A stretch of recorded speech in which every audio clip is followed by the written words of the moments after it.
Okay, no lie, take 3. Better work this time. Stop whining. Welcome to Shadow Alley. On this channel, we talk about horror movies and silicone masks and other creepy things, so if you're into that sort of stuff, please feel free to subscribe and stick around. All right, enough is enough. Enough is enough. Listen close, because I'm gonna yell at everyone watching. Well, the 3 of you that are watching anyway. But I'm gonna yell at you for doing something that I'm also, myself, very guilty of. I'm guilty of it on this very channel. I'm ashamed to admit that I have talked shit on jump scares, even though I never really had a problem with them. In fact, I think they're a great part of horror, and anyone that thinks horror would be better off without them, I only have one thing to say, and that thing is...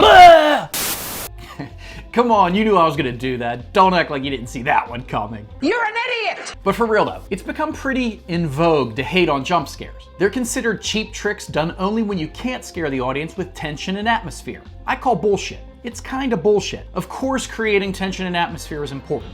It pulls the viewer into the movie and onto the edge of their seat. Then, guess what a fun thing is to do once you know the viewer is inching closer to the movie screen?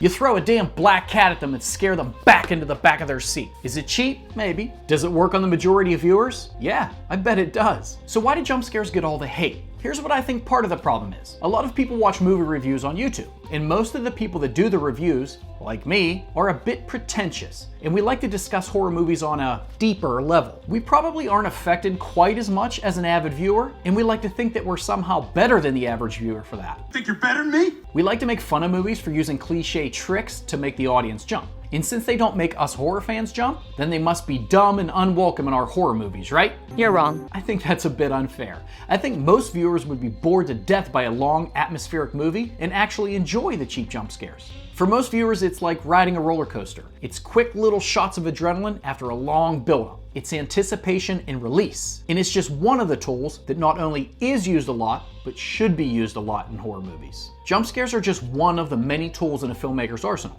And like any tool, it can be used inappropriately. But just because you've seen someone trying to hammer a nail into something with the backside of a screwdriver doesn't mean that carpenters should stop using screwdrivers. If you see a filmmaker using one of these tools unsuccessfully, that doesn't mean that the tool doesn't have value or shouldn't be used anymore. Jump scares are a great tool to keep the viewers from getting too comfortable while watching a movie. They know that at any minute something could startle them, so they better stay alert. That feeling adds to the enjoyment for a lot of people. And trust me, I've asked like 5 or 6 people in preparation for this video, so it's undisputable. It's a fact. But you wanna know my honest thoughts on this?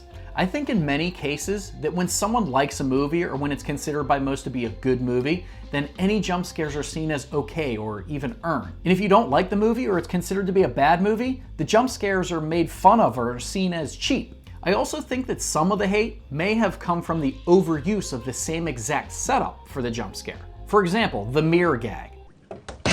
How many movies use the mirror reveal as a jump scare? Again, I did research for this video and the number is 1 billion. 1 billion movies use this gag. It's a fact. Maybe people have the right to complain about the same thing being used over and over again. I can kind of get that, but I still think it does exactly what it intends to do. You could argue that it's overused, but still, even after the billionth time seeing this gag, my friends and family, not me because I'm badass, but my friends and family start pulling the covers up to their eyes and bracing for a scare when anyone in horror movies starts brushing their teeth or staring into a mirror. Cliche, but effective for most viewers. Filmmaking is hard, and most movies that I watch are instantly forgettable. I think that anything, even a cliche overused device, anything that keeps the viewer from getting comfortable and anything that keeps the movie exciting and entertaining and not boring and forgettable is a great thing. Maybe I'm way off on this. You're wrong. You're gonna burn in hell. I just think it's more of a meme to hate on jump scares and it's not really deserved.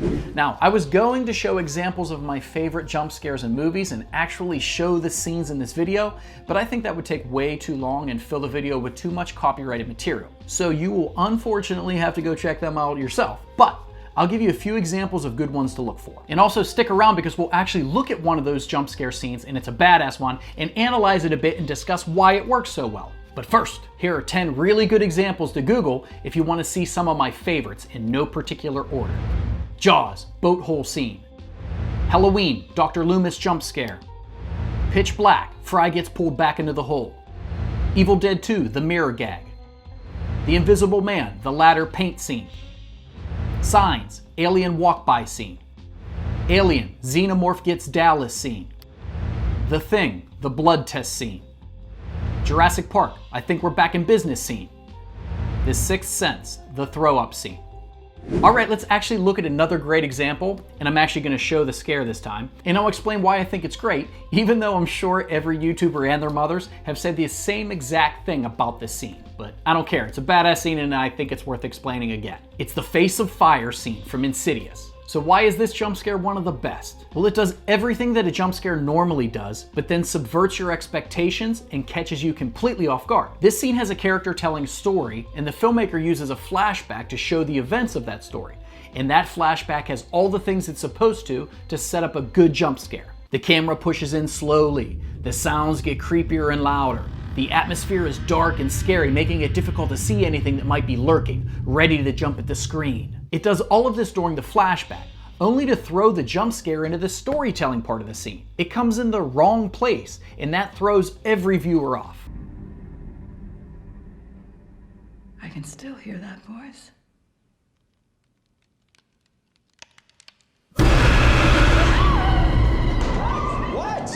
It subverts your jump scare expectations in a satisfying way, and lets the viewer know that no part of this movie is safe from scares. So I guess my overall thoughts are that every technique or tool in horror filmmaking is valuable, and there are lame examples and great examples of jump scares in movies. But I think the trend of hating on them is unwarranted and probably perpetuated by YouTubers like me. But I can't wait to hear what you think. So leave your thoughts and comments below and tell me how big of an ass I am, and I will see you in the next one. You gonna burn in hell?